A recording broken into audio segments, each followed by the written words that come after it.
Food for Thought Luncheon. It was formerly known as Lunch and Learn, but it's our Food for Thought Luncheon. So thank you for joining us this afternoon, and I just have a few announcements that I'd like to go over, and then I will turn it over to these fine folks up here. First of all, I just want to introduce my awesome staff. Esther Garcia, our communications coordinator. She is in charge of sending out all the newsletters, emails, information on the sign, social media. She keeps you in the know of everything. So that is her. Kristen Benson, she is our office manager. She keeps me in line and keeps everybody else in line. So keeps me where I need to be and where I need to go. So she is brand new with us. She's been here for about a month now. So give her a warm welcome. And I just want to announce our board members, Ms. Dawn Schauber of Lovelace. She is one of our wonderful board members, and Ms. Brooke Lipcomb over there. Thank you all so much for being here, and I just, without further ado, I will turn it over to Ms. Lori Winter. Okay, yes, my name is Lori Winter, and I am Dr. Winter's wife, and often represented You gotta be more various... specific, there are multiple Dr. Winter. That is true. I'm Dr. Winter's the junior's wife and Dr. Winter the third's mother. And I think that's partly how I got onto this committee. Probably. My husband does not like committees, and he is often too busy, as both of these guys know, at the hospitals and at the office to be able to make these kind of meetings and especially scheduled things. He's very not available a lot of time. So anyway, I am a member of what we affectionately call the Mayor's Healthcare Committee, but he does not like us to call it that because he considers himself a facilitator of the committee. The committee kind of operates independently with him coming and going and helping us in any way that he can. I wrote up our mission statement for all of you to keep. If anything comes up that you think that we need to know about, you can always call the mayor's office. Marcia Barajas, his executive assistant, helps us coordinate everything. So that's good. So anyway, I'm just going to read it to you. It's where the Healthcare Solutions Committee is what our official name is. And it is a committee where the community and healthcare entities join hands with a shared goal of continued quality healthcare services and the recruitment and retention of new providers. A little bit of the history of this is that when Mayor Sam LaGrone was our mayor, he got this committee started, and it was through we're experiencing a high turnover of physicians, and we still are, and it isn't really unique to Roswell to have this situation ongoing, but we gathered together a committee, and it was a rather large committee, and it seemed like we were, I don't remember if either of you two were here at that time, but it seemed to be difficult to make a lot of progress. I, had hoped we'd have quick solutions to all the various healthcare issues that Roswell has, and it doesn't work like that. And anyway, I think the committee was a little bit too large too, so it was hard to get any consensus on things and moving in a separate directions. So then the next mayor decided that he would forego having the committee. And I was disappointed partly because it felt like we were just starting to make progress when the committee disbanded. So when the current mayor, Dennis Kintai, came in, he had been on the committee with us while he was a legislator in Santa Fe. So he had seen the benefits of it and decided that it was worth reinstituting the committee, but maybe keeping the numbers of people involved a little bit smaller. However, we still wanted to have a variety. it's in my eyes there. And so we wanted to still represent the community and not just healthcare people. Both of the hospitals are represented either through the CEOs coming or Marinelle or Brooklyn and some of the, they try to have a representative available at all of the meetings.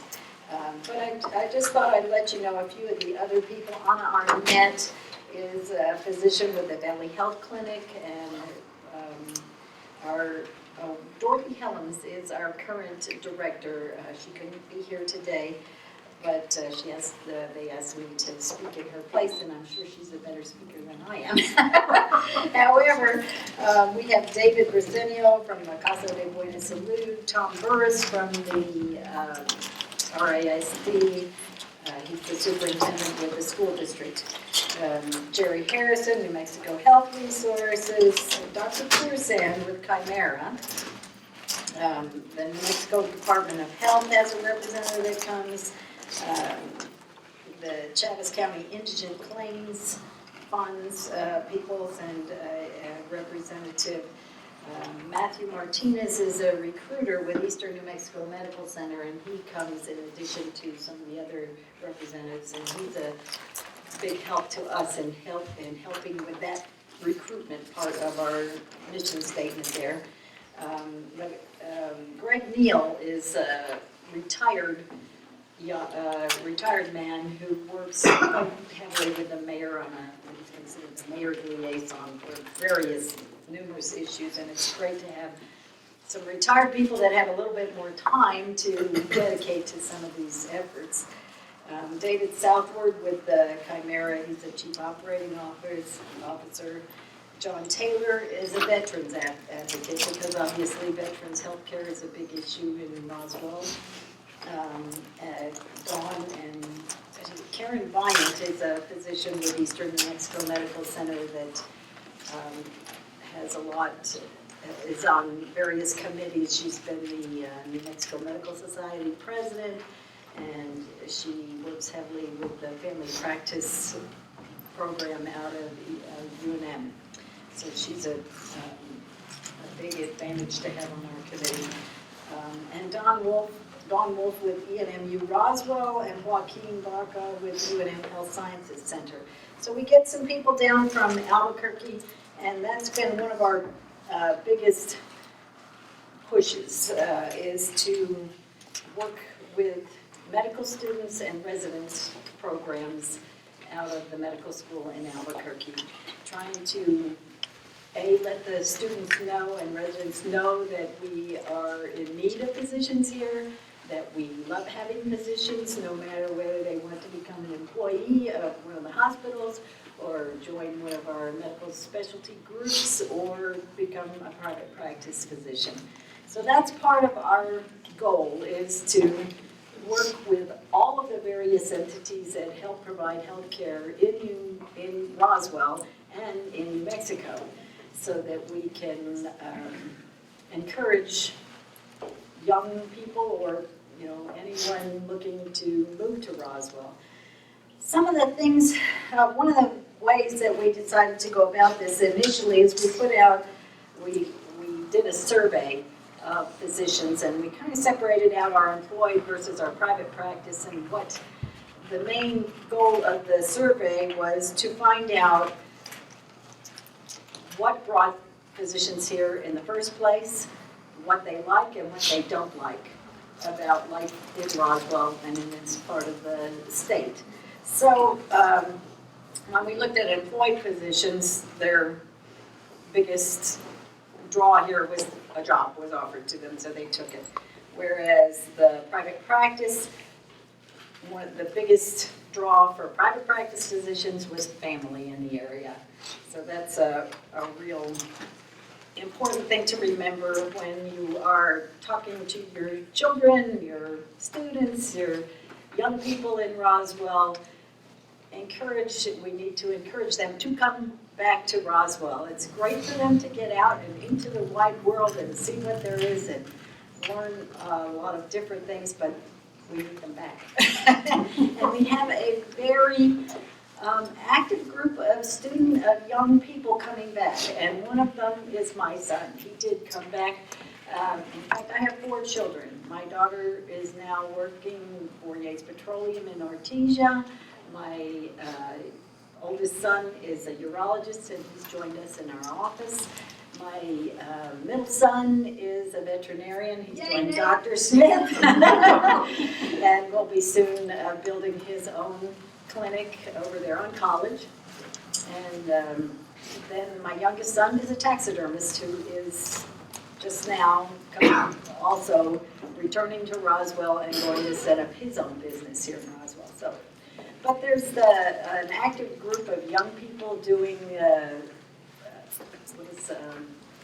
can't think of the name of it now, but they're young professionals for the arts, the YPA. And that's kind of started out as a group of young people trying to just socialize with one another. Then they felt like they should have a purpose, and their purpose they decided would be to encourage the arts. That, again, is another thing that we need. One of the things that people in our questionnaire filled out is they needed more activities for young people, people to look into more activities for their kids. But one of the biggest things is they want top quality educational opportunities in Roswell. So that is one of the things that we kind of focused on in the first committee, was helping the school with their, when they wanted to get their funding passed in elections and so forth. We would help with that. This committee has focused a little bit more, like I said, on recruiting at this point by helping sponsor things, recruiting and retaining. And we sponsor things like a new doctor's reception to let the new doctors that have been here within the past couple of years, moved here within the past couple of years, let them know how much we appreciate them and want them to stay and are, getting social opportunities for them to get together and see what Roswell has to offer that they can get involved in. So we've done that and had that at the museum. Both hospitals help provide the food and had a nice turnout for that. But we have, Anna Arnett has been working with the hospital on medical student rotations. Last summer we had 3 students here. And I just wanted to read a letter to you that Leah Lucero sent to the committee. It said, I just wanted to express my immense gratitude for the hospitality we've been shown. The gift bags, again, Greg Neal put together, but it's little items like Brooke brought for you that we got from the hospitals, from Xcel Energy, from the UFO Museum, just little bits and pieces of things from various people in Roswell that wanted to let the students know we're happy to have them, come back, these things are available here, come and see what we have. So anyway, the gift bags arranged for us were very, very generous, and I'm incredibly thankful for the time and effort that must have gone into preparing them. I also had a wonderful time meeting the committee last night. I am very impressed with Roswell thus far. I have been welcomed with open arms everywhere. I've been to BCA Pediatrics included. I look forward to the rest of my time here and to learning more about the community. If you would be so kind as to forward my warm thanks to the committee. So one of the big things that the students and the residents have expressed to us when we have had these kind of receptions for them is, oh my goodness, so we got to meet the mayor, we got to meet, the community members that are interested. So it's very important for all of us to, when we see that there is a student here, like if you go to your doctor's office and there's a student with them, be happy that they're there and express your gratitude that they are working with the doctors. So sometimes you will get patients that don't want somebody else in there, but if you can, make sure that you let those people know that we are glad they're here whenever you run across them. So Dr. Bryant is working with the family practice residents also, and we have had booths at They, both in Albuquerque and in Ruidoso, the New Mexico Academy of Family Physicians has an semi-annual meetings in those places, and we have been one of the few communities that have actually put up a booth there and said, we want you.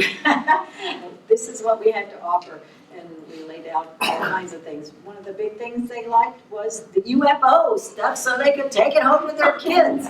But you know, you think that might be a little bit silly, but it keeps it in their minds and on the forefront, and it even makes their kids a little bit excited about, hey, you know, maybe we could go to Roswell. So those things are important, and we want to keep doing that. One of the other things that was brought up in on our questionnaire was that people would like to see a little bit more variety of restaurants and a little bit better service. So Greg Neal, again, is working with the restaurants in town to provide a training program for fine dining service, and provide, the committee is looking at providing a little bit of a ceremony and some certificates that they have completed this course, just to encourage people to, again, be cognizant of the fact that these things are necessary in order to draw people to want to come and to want to stay in Roswell. So our committee is, you know, doing a lot of different things that may not sound like it's healthcare oriented, but it is, the questionnaire basically could be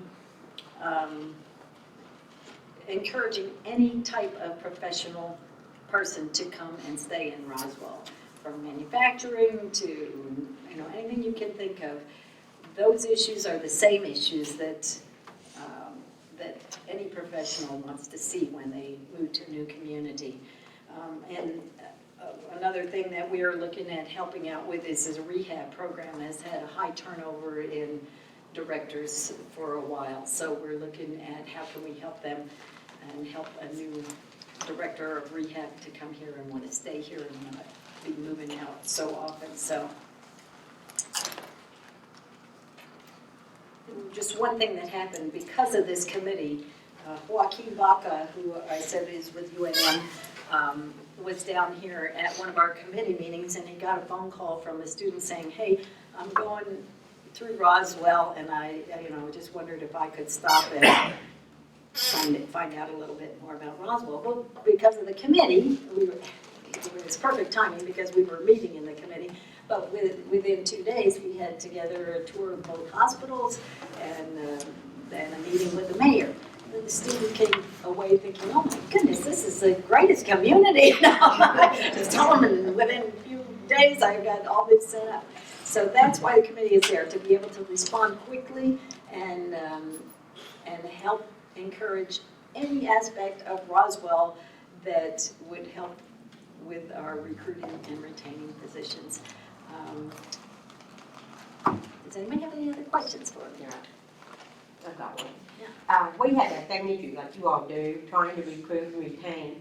And we did have 2 interns in our company last summer, and we had one at Christmas time. While that person was here for 3 weeks, I didn't have any activity for them to participate in. So I got to thinking, how cool would it be if you can have a young, some kind of activity of the ones that are here in Roswell already, Right. to meet these ones that I have in my office, including my daughter, who is a physical therapist who refuses to move back to Roswell. But if you can show her what's going to keep them, why would I want to move back to Roswell? I mean, but all she's seeing is what she's done in the school system. But if she sees, I know she knows all of your kids, she sees them and some others, and gets to meet the mayor. She's never met the mayor. She might be impressed for a change. Exactly, and the mayor has been very involved in that Young Professionals for the Arts group. So, and this is part of the reason why, because our survey showed these things are what they're looking for. They're looking for, those kinds of things where they can A, have a social outlet, and B, contribute to the community in a positive way. So that's one of them.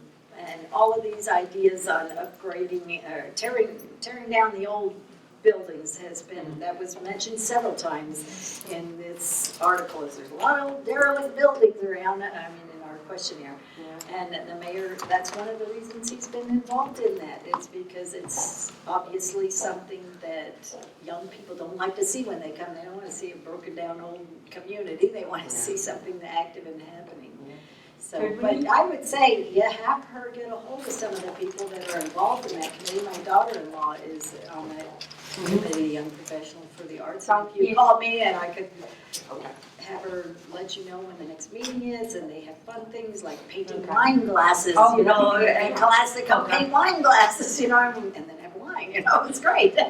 So those are the kinds of things that we are working on as this committee. That'd be great. Yeah, I'll call you when these people come. I'll call you. Good. Thank you. Any other questions? All right, I'll turn it over to our CEOs, and I did want to just point out that our CEOs here have the unenviable job of teaching the big city corporate administrators that there are differences in healthcare in small communities versus megalopolises, which I don't know that Albuquerque really can be considered a megalopolis, but it is to us. And so we need to help them and support them in those kinds of things. And the mayor's committee is a good vehicle to do that, because they can say, well, at the mayor's committee, on the healthcare, not only with them, but with our legislators. Nora Espinoza has been very helpful with some of our last year's efforts in the legislature, because I think of the committee, partly. Some of our committee members went up there and spoke at the legislative session. But we got two things passed that are hugely important to Roswell. I'm not going to take total credit for it as this committee, but I'm sure it was a help in the backing for our legislators speaking at the various committee meetings before you ever get to being an actual bill. But one of the huge things was the non-compete and employment contracts. We had tried for several years to get this passed, and nothing happened with it. And finally, this past year, they'd heard it enough, and we had the backing of many of our committee members that went up there and to Santa Fe. And when we decided, well, we'll just ask for it in southeastern New Mexico, because the rest of the state was sort of pushing against it. So we went and got it. Went and presented it as just for this part of the state. Let's us try it, and then the rest of you can do what you want. Well, it started to go through like wildfire, and all of a sudden the whole state wanted it, so it got passed. So I am hoping that will help with the revolving door of positions, that if they choose to work with one group or one hospital and decide they want to go out on their own or something else, they can still stay here and have those different options available to them.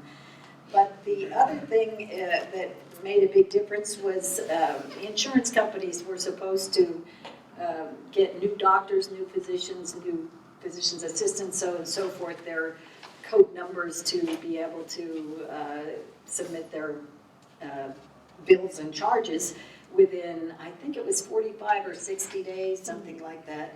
And it wasn't happening.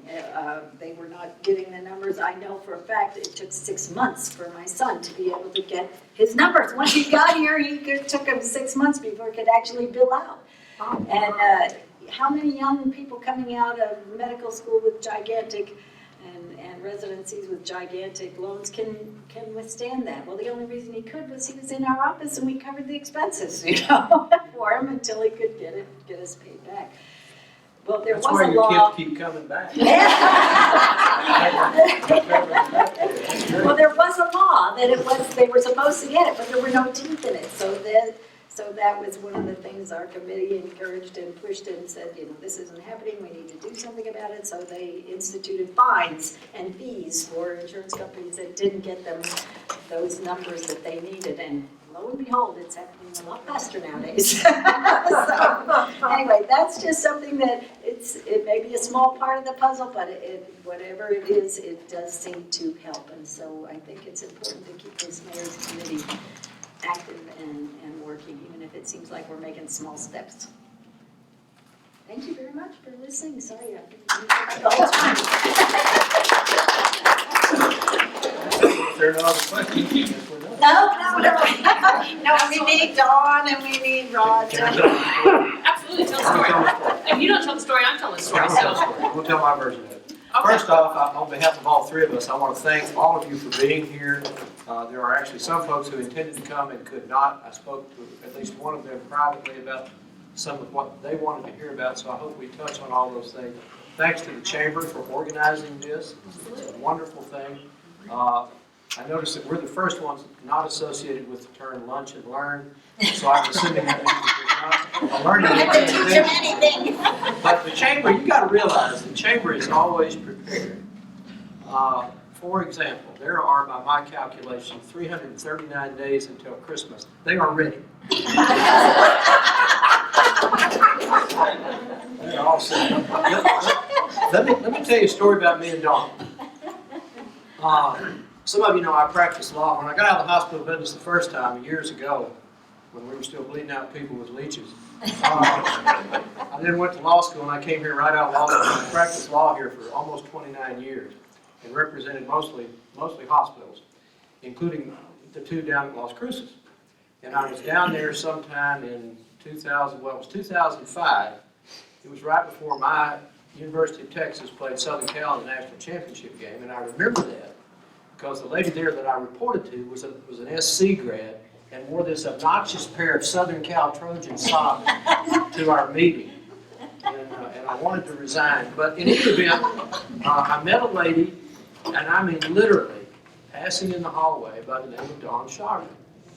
And we talked for maybe 2 minutes, tops. Very impressive.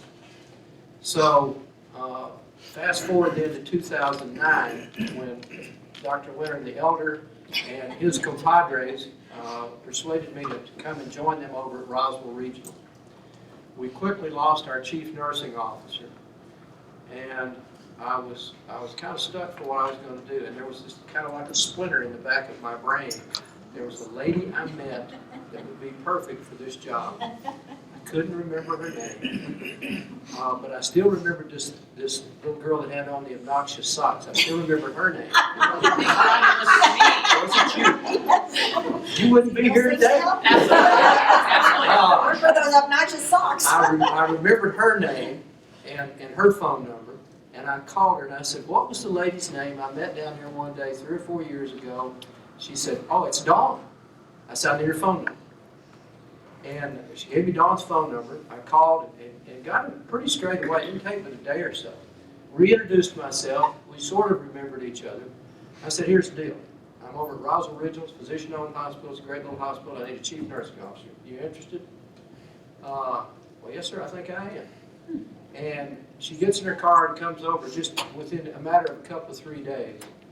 And the real guts of the interview didn't last 15 minutes. She sat down and she said, "Let me tell you a little bit about myself and how I approach nursing."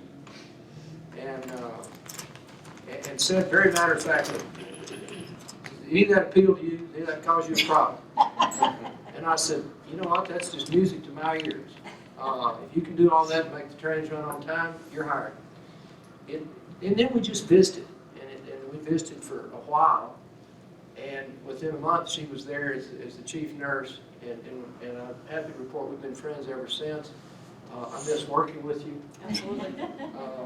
But it's important for us to tell that story because I think it is emblematic of the spirit of cooperation that I like to think we have between your two hospitals here. Those of you who are longtime Roswell folks know that there have been more times that we've had two hospitals than times that we have not. We had one at each end of town for many, many years. So it's not that unusual. So I'm very pleased to work alongside Dawn and work for this community and under the auspices of this committee. When, you know, they taught me in economic development, when people come to town, they want education, transportation, and health care. So Dawn and I realize that above all else, we have an obligation to this community. Every patient that we can keep in this community is not only a boon to all of us economically, it is a boon to that family. Every ambulance ride, every helicopter ride that we can eliminate is a boon to the economy of this community. And I just have to say, and Dawn will help me emphasize this, we're absolutely committed to that. And I know that's one of the issues. You can trust us. We monitor this very, very closely. I suspect Dawn knows every person that leaves her building. I know almost every person that leaves our building, and it's a big deal to us. So it's important for us to set the stage for this conversation. And we've decided that rather than do little presentations and that sort of thing, we're just going to have a dialogue. We're happy to respond to questions. I've talked enough. The floor is yours. All right, so I'm gonna tag on to the collaborative nature. All right, so Rod is right. But I want to finish the story. He left out a gap. Okay, because I was driving home back to Cruces. I was in Rio Doso. He called, and he says, "I've got to have you. What's it going to take?" And I'm going, that kind of freaks me out a little bit. So I drove home. It's truth. 24 hours later, I called him back, and I said, yeah, I think I'm good. I said, but please understand, I built a wing that's the size of the facility that you now want me to come manage. I said, but I'm going to say yes, and here's why. I worked in the for-profit for all my career. I never worked for physician-owned. I'd worked with physicians, but not for physicians. And so it allowed me to get another opportunity to learn. Rod's a great mentor. The mere fact that I'm sitting in the role that I'm in today is because of him.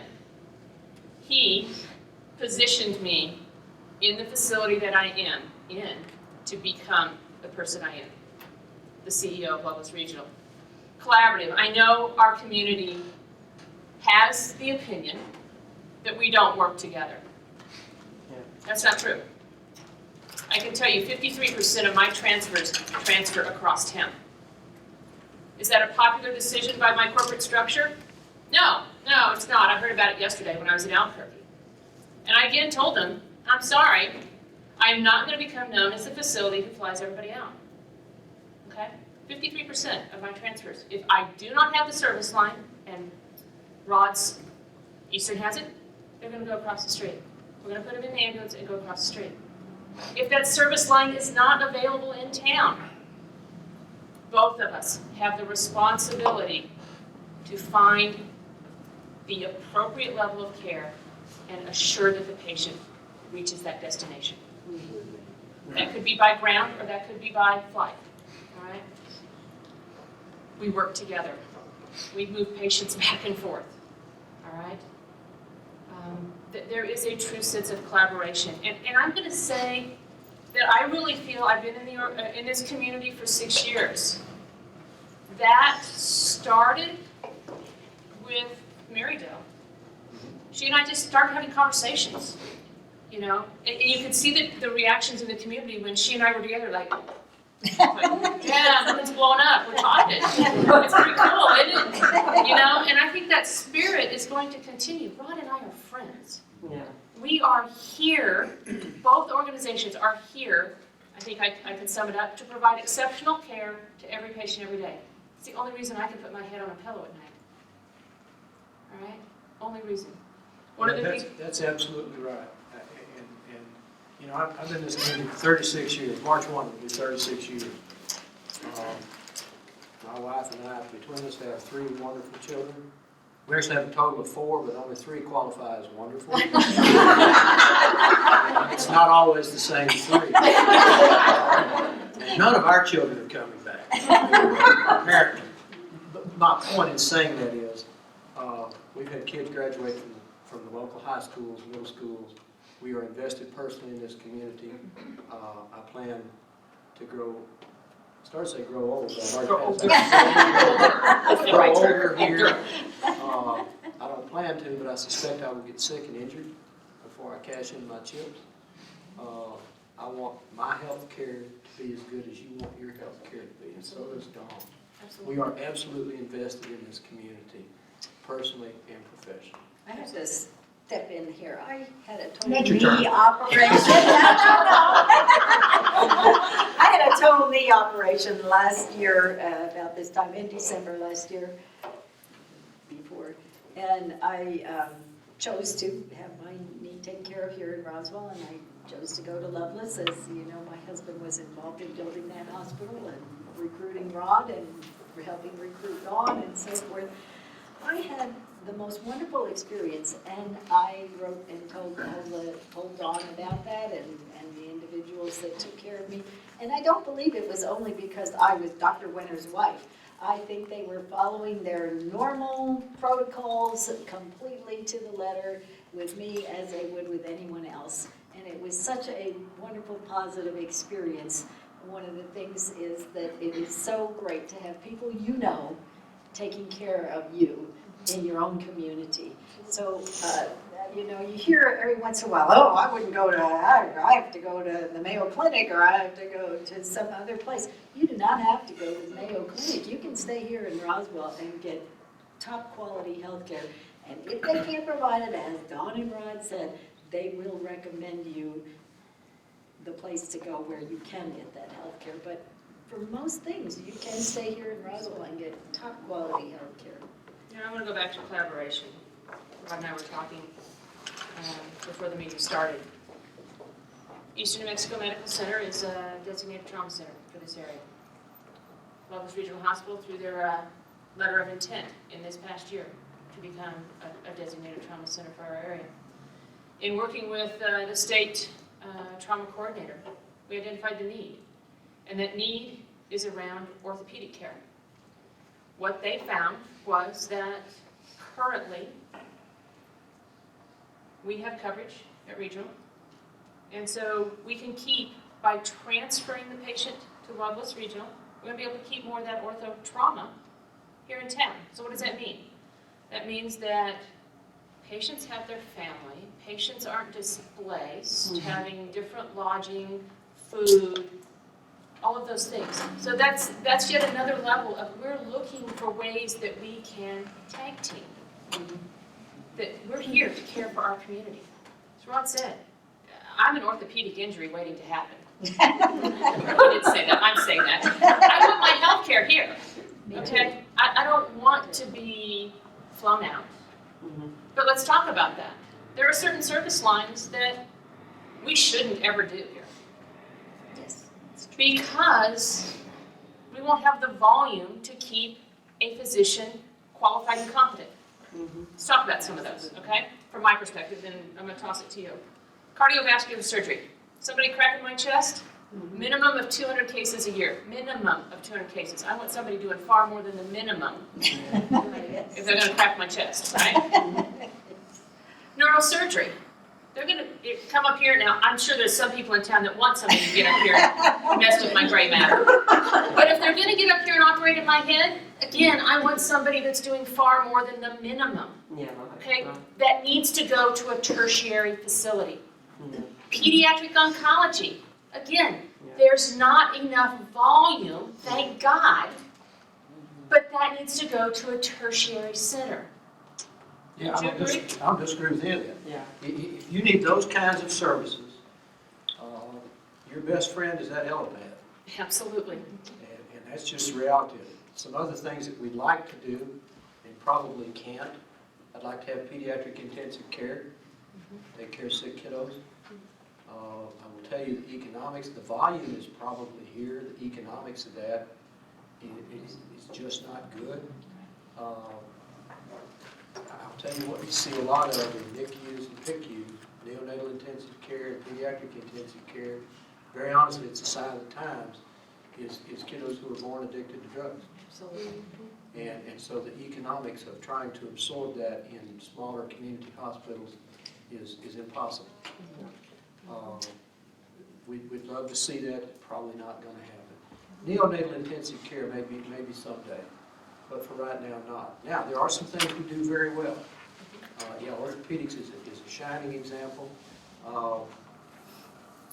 Cardiac cath lab. We have two brand new ones at Eastern, state of the art. They have one over at Lovelace. We can do cardiac cath care. One of the things that we monitor is, well, we monitor a lot of stuff, but Jimmy Christmas. But one of the things that we monitor is how long it takes you to get. If you come into the ER, clutching your chest, saying my chest hurts and I'm short of breath. By the way, it's a little tip here. If you want to get to the front of the line of the ER, you just broke your toe. My chest hurts and I can't breathe. You want to go to the head of the class. And people use that trick. Oh, yeah. Oh, There's people here that will use that. I'm trying to get tough. Oh, my chest hurts. But one of the things we monitor is from the time you hit the door and you say those words, how long is it before we slap an EKG on your hurting chest? It better be less than 10 minutes. 2 weeks ago at our shop, it was 2 minutes. Wow. And that was so extraordinary that I questioned the reliability of the data. I had to go back and redo it. I said, that can't be right. They fixed that. The next week it was 6 minutes. So it really was 2 minutes for a week. You're going to get that done in less than 10 minutes. It hadn't been 10 minutes since I don't know when. Certainly not since I've been there.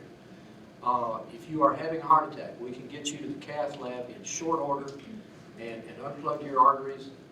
We are now using what's called the radial approach. We're going through your wrist instead of your groin. You can recover quickly. You can walk around in a couple hours. You probably go home that day. At minimum, you're going to go home the next morning and you're wide awake and ready to roll. It's not necessarily a safer or better approach, but it's more user-friendly. Patients like it better. So heart attacks, we do well. Interventional radiology, different things that we can do there, we do well. There are many, many services here that we can provide very capably. Heck, those two cath labs they're brand new. They were dedicated in July. If a cardiovascular specialist leaves Mayo Scottsdale driving and heads to Mayo Jacksonville, Florida, and decides to stop in Roswell and just practice a little bit, he or she can come into that cath lab, get the same piece of equipment they left and the same piece of equipment they're going to. Neither Dawn nor I are going to try to provide for you or sell to you anything that we don't do well. Period. Absolutely. If it's a service we provide, we believe we do it well, and we believe we try to improve it every day. Absolutely. Well, let's talk about improvement. Yes. So, Rod and I were talking about this. Our generation, we're going to come to a job, we're going to stay in a job. I've had 4 my entire career. All right? And that's just who I am. That's how I was raised. It's a very different perspective. I look at my grandkids, and I think they've got 3 best friends, and I'm not included. Me, my, and I. All right? And that's the workforce that Rod and I are trying to recruit. That's physicians as well. Okay? They're going to come to a location. They're going to stay for a while. And they may be utilizing both Rod and I as a stepping stone. Yeah. They're going to get some experience. They're going to get comfortable. And then they're going to go, but I want to do this. And that may not be a service line that we have here because there's not the volume. So they move on. So another issue that I've heard in the community, the physicians are churning. Understand that's something, it's a generational issue, quite honestly. Yeah. And a little touch of economics. Absolutely. Being a doctor doesn't make you rich. That's a misconception, okay? It's because you have MD behind your name does not mean that you're going to make a lot of money. It means you got a whole lot of responsibility. And a lot of liability. We have saved everybody so much time with the electronic health record that a physician can now do in about an hour what he could previously do in about 3 minutes. Exactly. If we save them any more time, they're gonna be broke. It's only a slight exaggeration. The other thing you gotta go back and look at, and Sonny knows this better than I do. When I first broke into this business, you didn't really want a lot of Medicare because it was a dead bang loser. You couldn't, as a hospital, you could not make money if you had a big dose of Medicare. If your patient mix included a lot of Medicare, you were not destined for profitability. Now, Medicare controls everything. They literally control everything. They control commercial insurance. So it is far more difficult for physicians and hospitals to eke out a living because now we covet the very business that we disdained 30 years ago. It's a complete shift of the economics. You know, So economics plays a role. absolutely, absolutely. You know, how we practiced, how physicians practiced medicine 5 years ago is very different than how they practiced 10 years ago. The same thing holds true for the hospitals. What we're doing today is not what we should be doing in 2 years. And so if we're not staying ahead of that curve and changing proactively, then we're destined not to succeed, okay? So I'll talk about recruitment a little bit more. We've had some success, and you will soon see some new providers coming to town. Dr. Linda Blunt has joined the Lovelace Clinic and Family Practice. Dr. Neil Berry will be joining in March, Family Practice. These are physicians who've been out a while. And they chose to come here because they said, number one says, my husband was born here. I was like, wow, okay, that's pretty cool. Wow, don't hear that often. The other one said, I've lived in Texas for 50 years. I was born and raised there. I'm going, okay. He says, but I want to be part of southeast New Mexico. I feel drawn there. I went, cool. We have a new GI physician that started on January 4th, Dr. Atia Hashim. We have an ENT physician coming. That'll be in probably May.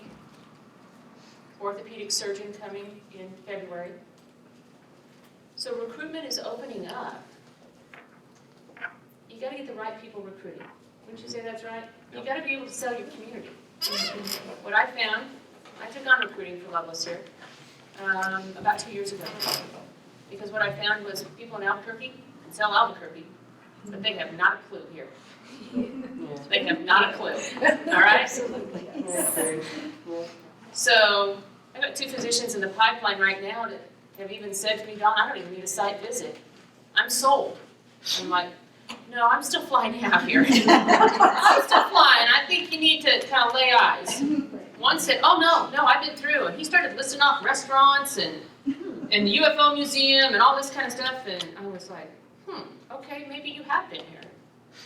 So recruitment is essential, but please understand, as we've talked about, you're going to see a little bit of turnover. It's not going to be like it used to be. No, it's not. And then there's changes. There's changes, right? And we don't own that market in terms of physician retention. Again, going back to my lawyer days and even earlier in my most recent hospital experience, having the pleasure of going to other communities, and everywhere I go, people just like you say, well, our biggest problem is we just can't keep physicians. The hospital keeps running them off, or the city council runs them off. Somebody's running them off. It's just really very, very difficult to retain physicians now. When Brooke was, I have a little slideshow, we're probably not going to do that except maybe the first slide. When we were putting that together, I was actually pleasantly surprised at the length of service that many of the physicians on our medical staff have. We had one at 21 years, a whole bunch of them at in the 7 to 10 year range. So it's actually getting better and better. I think at both ends of town. We also have some recruitment underway, and we have, of course, a new cardiologist come to town in July, a new gastroenterologist come to town in August. Got a couple more in the pipeline. You never know what's going to sell. I talked to a physician yesterday or day before, very nice young man.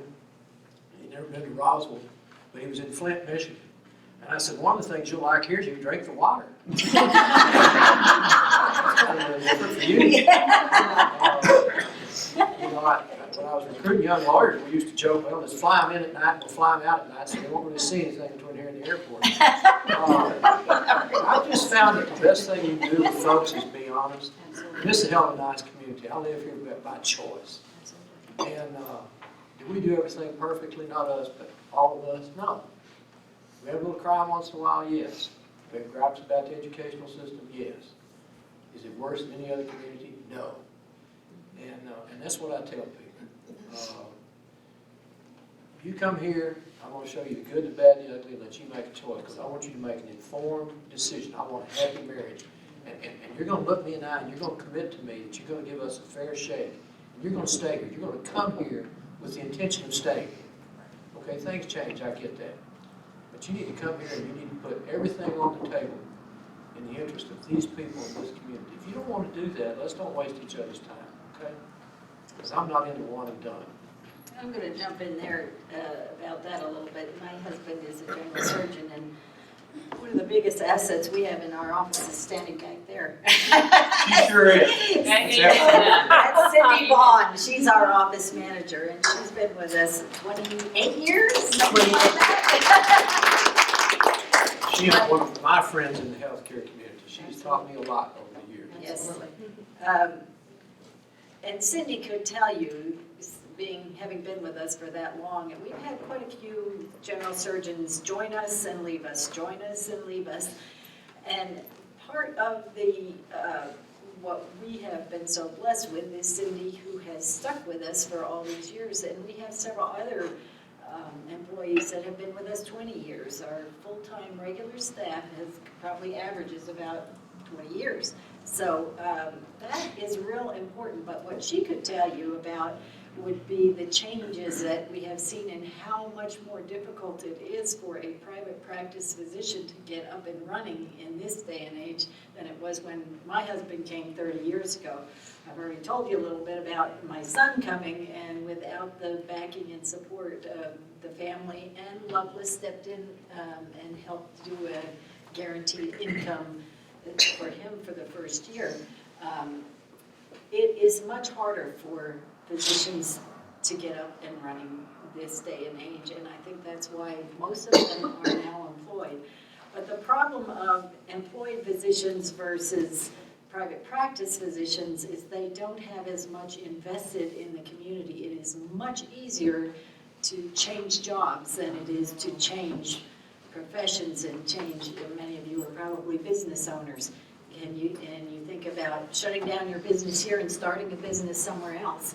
Oh my goodness, it's just so much more difficult than it is to just change a job. So that has been a huge thing that has happened all across the country, partly because of the difficulty and complexity of getting a practice started. Well, that's certainly true, and the government has a little role in that too. Absolutely. Big role.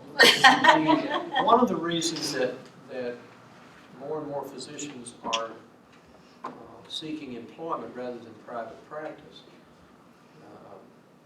If Dawn or I wants to take a physician to lunch, we can do that, but we better spend less than $36, and we better not spend it more than that for the balance of that month on that physician.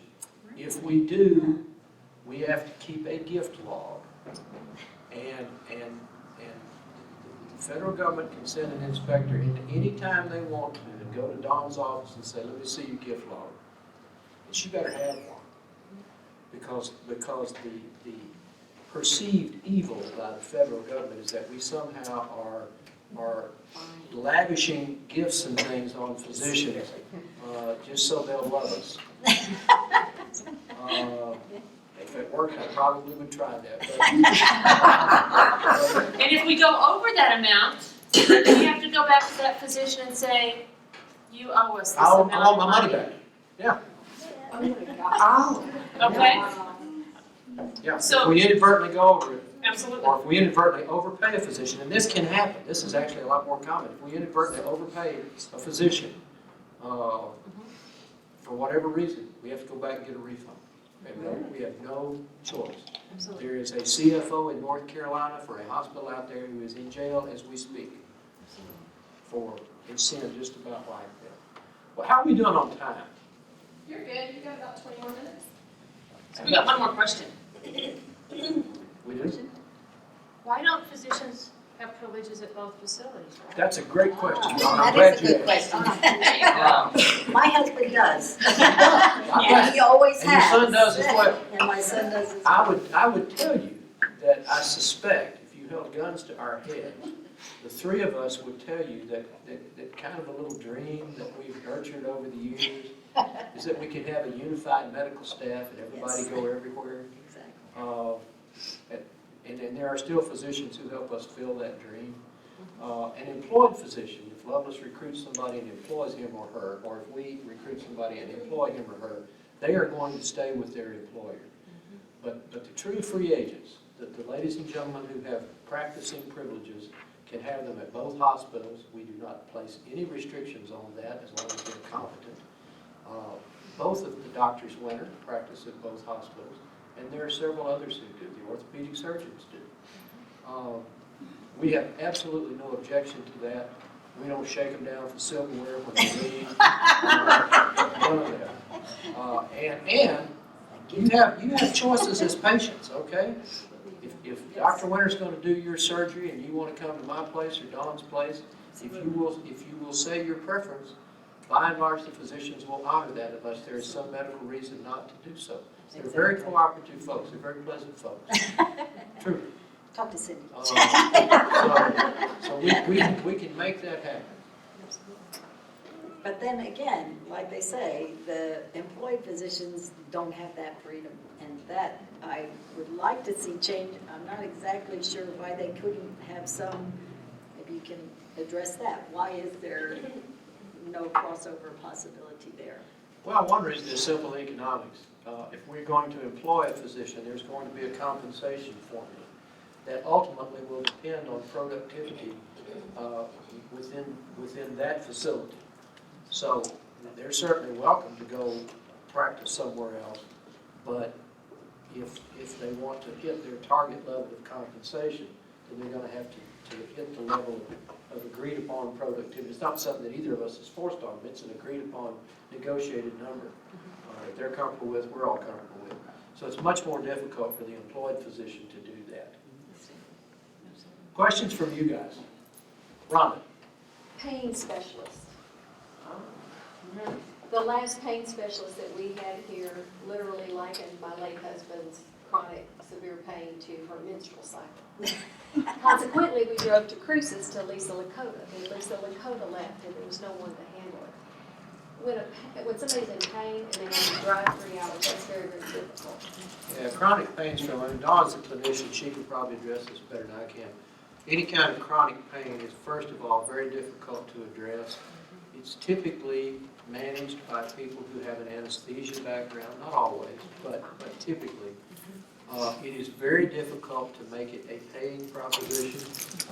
It just is. Well, and I know people are drug searching, you know. There's a lot My of. late there's a husband lot of- wasn't drug searching, No, I he was trying to understand stay that. alive. I'm not But suggesting that at I all. understand that piece of that, but I would sure like us to have somebody here. So these people, because in Lisa Lakota's office in Cruces, we meet 4 to 6 families that had taken off work and traveled to Cruces to see a Ron, pain let me kind of specialist. jump into that. I've been actively recruiting for that for 18 months.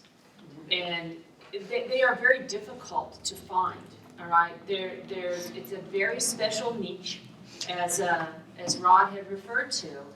And you want to validate that you've got the best one, okay? Because I've talked to 2 or 3, and there's different providers that are, kind of bubbling up. But you've got to assure, as Rod said, they've got to be able to really pay for themselves, and that becomes a very difficult thing in a smaller community. Yeah, and let me try to put this diplomatically but honestly.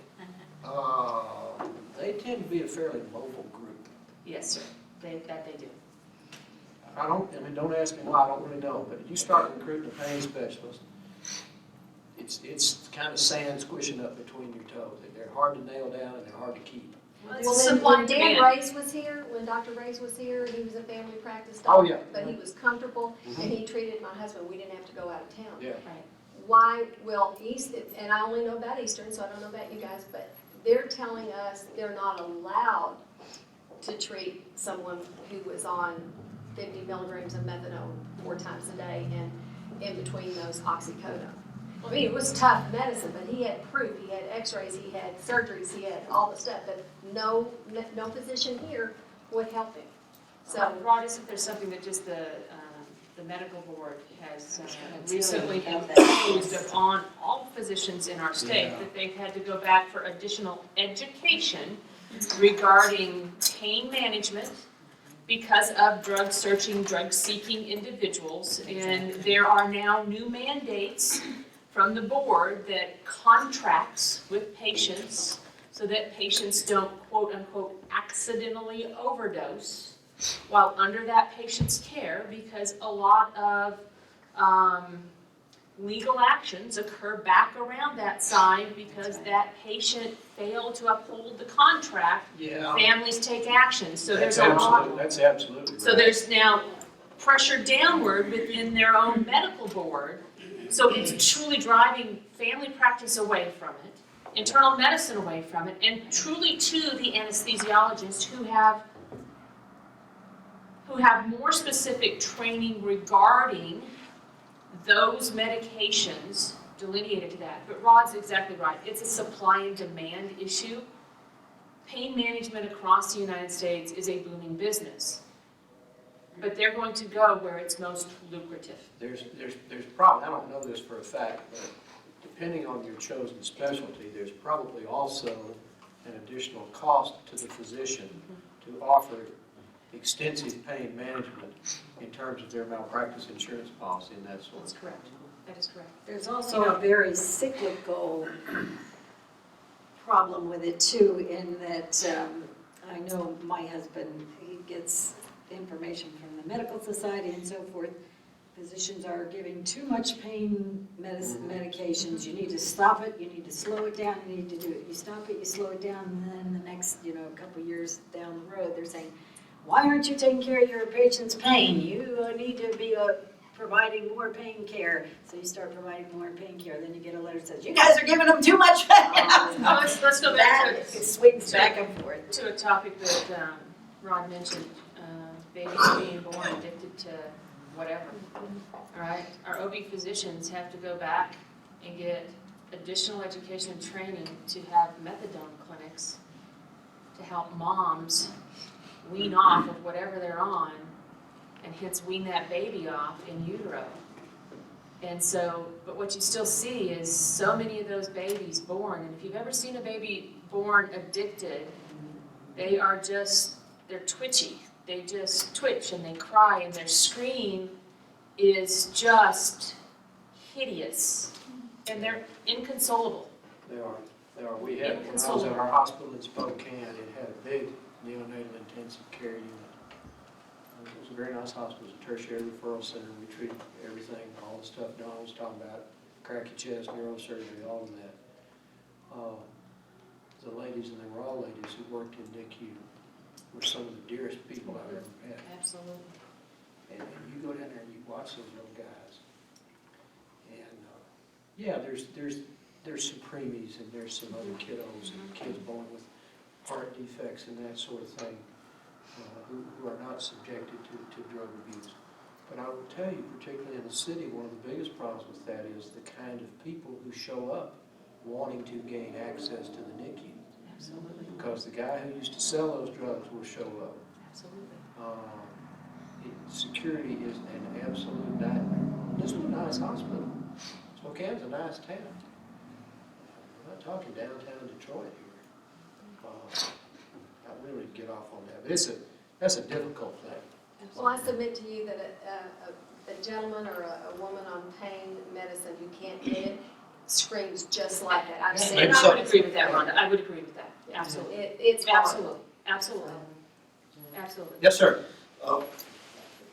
What is Roswell's current doctor-patient ratio, and how does it compare to other local metro areas such as Albuquerque or Lubbock or El Oh gosh, I didn't compute those before I came up Um, here. We're short on primary care. Short on primary care. Because you need about, ideally, what is it, one for, I want to say 1,500 or That's what I'm, something like yeah, that. 1 for 1,500. So we're probably at any point in time 4 to 8 short on primary care. Now, New Mexico's done a nice thing.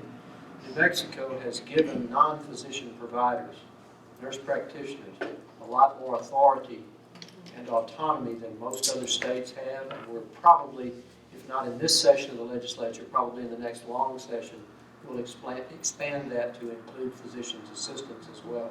So the computed ratios of physicians really needs to be expanded to include other providers. So call it provider ratio rather than physician ratio. We're short on primary care. We're short on orthopedics for sure. We're short surgery. on OB/GYN. General surgery. Yeah, probably a little short on general surgery. I can give you an idea of why that is. Like I had talked with Cindy, or pointed out with Cindy, we've had various general surgeons come and join us and leave. And one of the things that Rod said, it's important to be very honest with somebody that's coming to Roswell when you're recruiting them. One of the things that's very difficult is physicians that are used to practicing in a large city are used to having a lot more support in many ways, and specialists that they can refer patients to. When a general surgeon comes to Roswell, they have to be ready and available for everything. You cannot choose to do mostly breast surgery or mostly gallbladder surgery or those kinds of things. You have to take care of everything that comes through your door, or you're not financially going to make it in Roswell. So we'll have physicians join us and say, oh yeah, I'm ready, I want to learn that. But when they actually get here and start practicing, the litigation environment is such that they get very nervous about starting things that they have not been doing for years already. And then they don't feel comfortable doing it, and they don't do it, and they try to keep more specialized, and they can't financially make it. They have to leave and go back to a major city. One of the things that we are trying to encourage is more rotations for residents to come down here in Roswell, work with our doctors, and see what it is. They cannot say, well, I like this part of surgery. They can't do that, or that they can't practice here. You have to be someone that likes to do a wide variety of things. And the same goes for family practice or any of the specialties. They don't have that support structure in place there.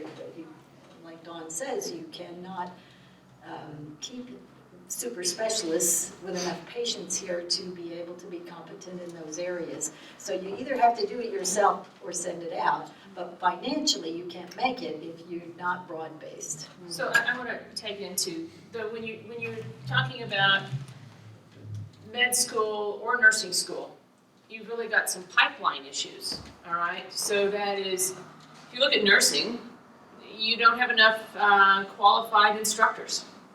So then you limit class size, right? Coming in. And so you've got the outflow issue there that's less. When you look at you have a certain number of residency slots that are already established.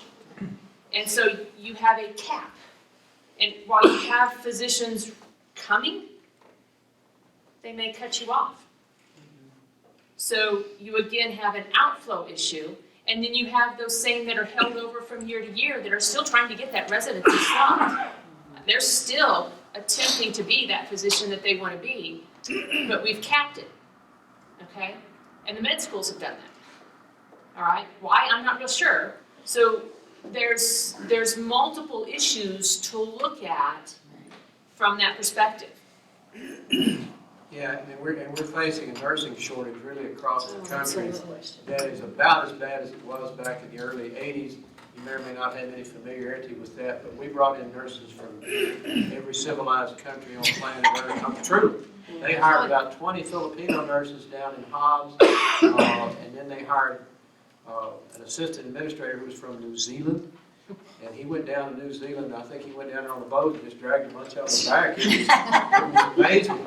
Conscripted. But we are facing a severe shortage of nursing help, and the physicians are only going to be as busy and as capable as we can put nurses on the floor to take care of the patients. So that's a huge issue as well. I'm not sure we've responded to your question. Orthopedics, OB-GYN, at least one general surgeon, and probably another half a dozen primary care providers, and we'd be in far better shape than we are. How do we compare? I mean, I guess we're probably similar to other small communities like Hobbs and Clovis and. Amazingly but how enough, do we're better off than those communities. we're better off than them. Yes, sir, absolutely we are. Yes. And then Albuquerque and Lubbock, since they have teaching hospitals, they're probably. Yeah, that's a different deal It's a whole altogether. different deal. Yeah, and one of the things that we do, we were talking about transfers earlier, you know, UNM is the flagship hospital of the state. They have all the services. They are full all the time. It's very difficult for us to send patients to UNM. We both know Steve McKernan, who's our counterpart at UNM, is a good guy. He will tell you flat out, I'd take all your patients if only I could. This is how people wind up in Lubbock. UMC Lubbock is a real good transfer partner. Covenant Lubbock is a real good transfer partner. But we are better off than those other communities. Go to Hobbs, go to Carlsbad, go to Alamogordo. I'll take Roswell, hands down. In terms not only of the array of service offerings, but the numbers of each. And yeah, boastfully, I like our quality better. I do. I just flat do. Betty? I have two questions. What about endocrinology? Do you have one coming? No, I don't. Okay. That again is a pipeline issue. There's maybe 6 a year Okay. that are graduating. Yeah, okay. Endocrinology is another practice that's very, very difficult in economics because Absolutely. they don't do any kind of procedures that enhance their ability to make income. All they can do is see as many patients in a given day as they can, and the population of patients that they see a lot of times, very time consuming, it's very consumptive, but it's still only going to pay a little increment. They tend to not be in smaller communities. Doesn't mean we're not looking. Doesn't mean it's not an area of need. But it's a difficult recruit. Second question. And the other question is advertising. And I'll be real honest with you, I've lost track of all the doctors that are in town, so if I need something, if I go to the yellow page, fine, but what I think is so interesting is Artesia General Hospital. They're sending me postcards of all the doctors. They send it to us too. I couldn't believe it. And so I don't, maybe y'all can step up your advertising, I don't know. Just, I mean, they're flying and. Good observation. Is there any way to run one slide? Can we just run the first one, not the one with my name on it, the one after? You did say first slide. I did say the first slide, that's why. But you really want the second slide. Yeah, we're in the second slide. I think this will sum up the medical care profession and the hospital business in this country in simplistic fashion. You know, and while this is coming up, you know, you're talking about some, you know, endocrinology, those kind of things. There's a subset of medicine that we haven't even touched on today. That's telemedicine. Oh. Telemedicine is that it's kind of like Skyping with your physician. Yeah. Okay. That'll be okay. You know, no, that's not true, Miss Lori. That's not true, Miss Lori. They do get to see you. No, they do see you through the Skype. Because the technology out there is such that I can, out of the clinic, family practice clinic at Lovelace, I can have a pulmonology consult with a pulmonologist in Albuquerque. And that pulmonologist, we have an MA or a medical assistant that puts the stethoscope to that patient's chest. That doctor in Albuquerque can hear their breath sounds, Right. can hear their heartbeat. So that's an emerging field to help rural communities, Yeah. okay? But also to help patients, because then patients don't have to travel the distance. Well, I will tell you guys, remember you heard it here first. You heard it from Ron and Dawn. In 5 years, but certainly in the lifetimes of your children, traditional physician office visits will be a thing of the past. And we're just not very far off of the Star Trek deal. Absolutely. You're correct. One of the big You're things correct. that they're using in some of the metropolitan areas now is going to be kind of the stethoscope of the 21st century. Portable handheld ultrasound. Just about that big. Now, if you've ever had an ultrasound, particularly you women go to have an ultrasound during pregnancy, you know there's a big old box about like this. There's a young lady rubs that jelly on your tummy, runs that thing down, and the sucker's huge. Portable ultrasound. It's not much bigger than that Sprite can. And in a lot of the teaching hospitals, they're piloting this stuff and going around with portable ultrasound, which is a tremendously revealing diagnostic tool. But Don's right about telemedicine.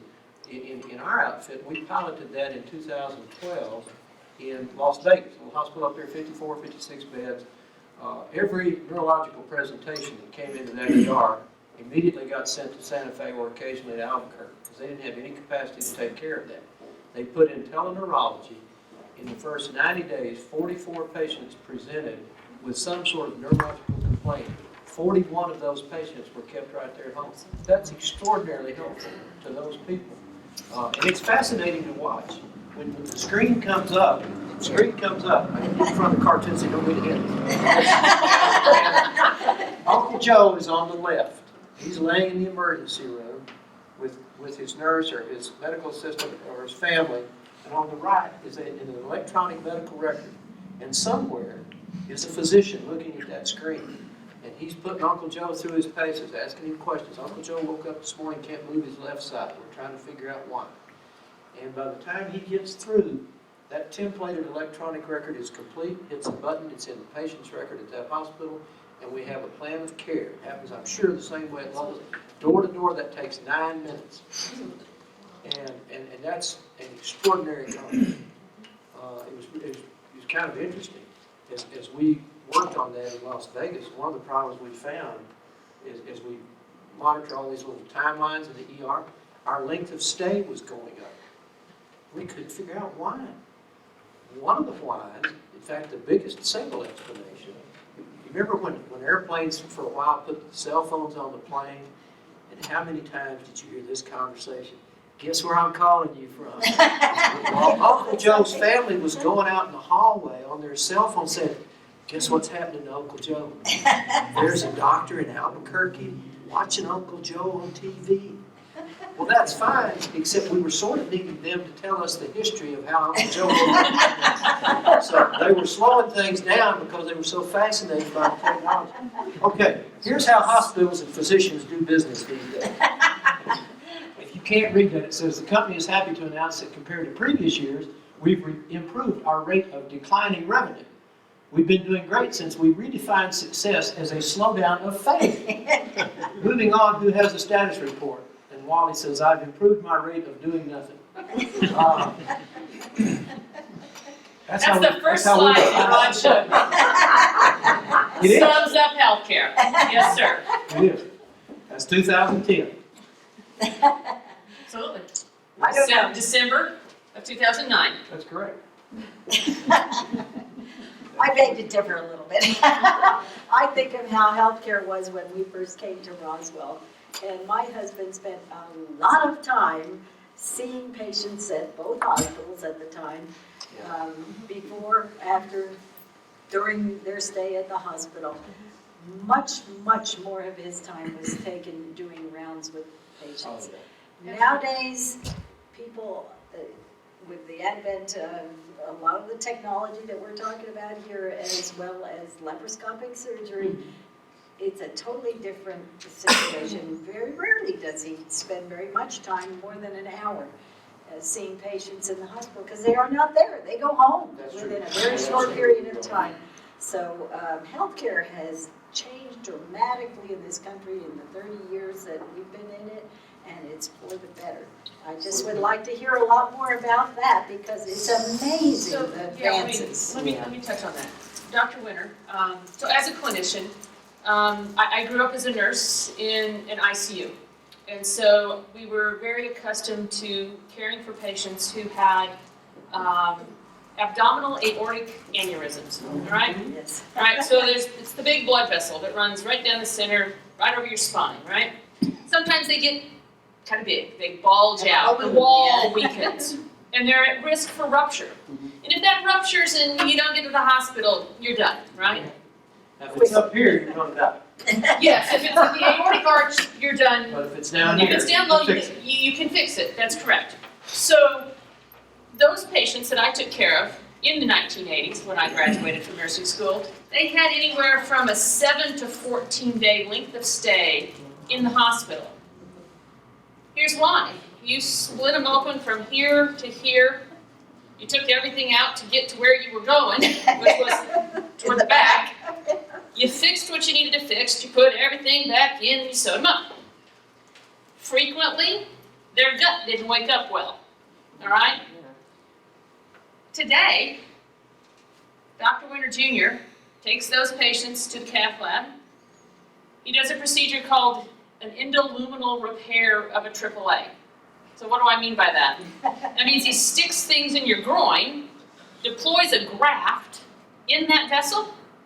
Those patients stay overnight.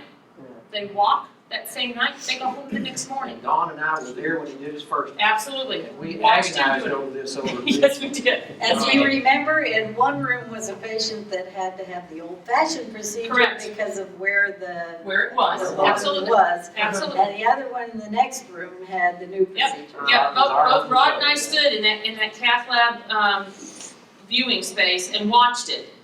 To me, it was absolutely amazing as a clinician. Now, there's screening criteria that have to be met, okay? Not every patient who has that is a candidate. But the technology has improved. Mid-80s, 7 to 14 day stay, to the, 2000s, it's a 24-hour stay and you're going home. I think We they were- kept that first patient We 3 were- days just to keep an eye There on was some making everything was hand-wringing kind of okay. going on. We The were, guy in the next room was there for 14 we were in days. full Gomer pile, just like. But as evidence of my statement that we won't try to sell you anything we can't do well, you really have no idea, nor can I recreate it here, of the agony we went through, Dr. Winter and all of us trying to decide, was this a good idea or not? And at the end of the day, there's not very many pairs of hands in the world better than Don Winter. Absolutely. And I said, you know what, let's do it. So the vendor representative was there, which they are required by the FDA to be, and we watched. And it was sort of anticlimactic at the end, because, oh, okay, well, we're done. And wheel the guy out, and he's gone home the next day, and it really worked well. That's a good story, I forgot. Sonny? I'd like to just say, with the committee, especially with the mayor's committee, or what we're calling it, we do need to sell the community, like you're saying, Lori. And I think that's been the biggest problem we have, because I was on the committee when Sam was here. We had a slew of people, like you were saying. But the problem is keeping mom happy, or the wife happy. There was no shopping. They were concerned about education for the kids.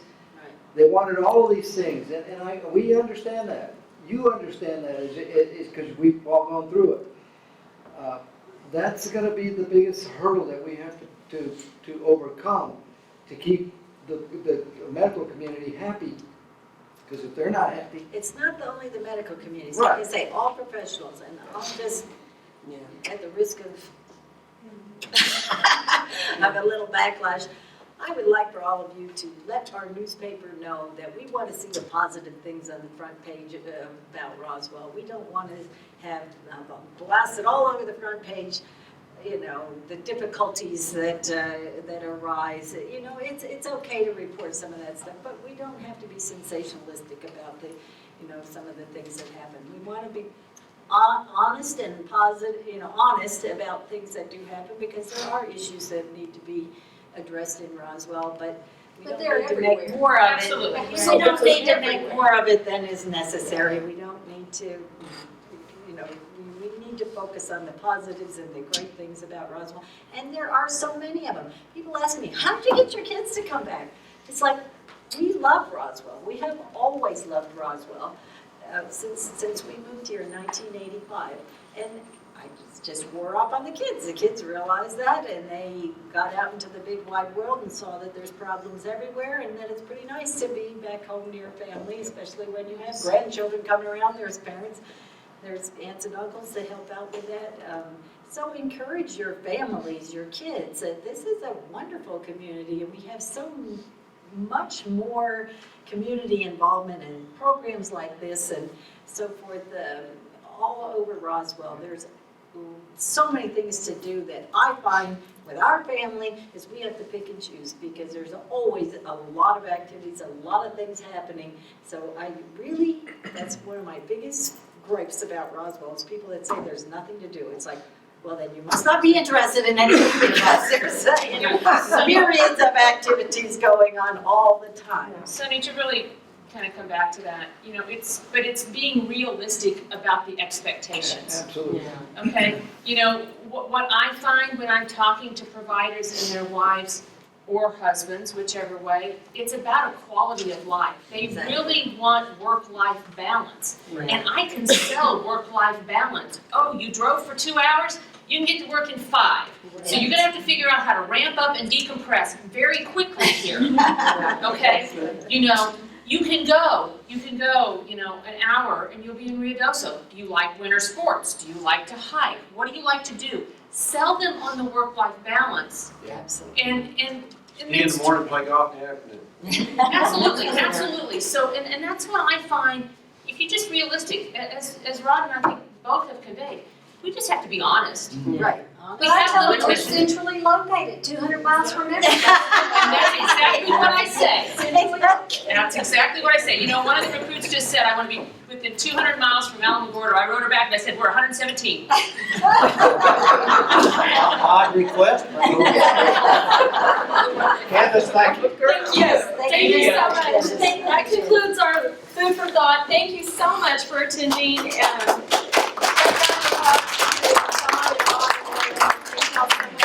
Thank you, Kate. I'm Dr.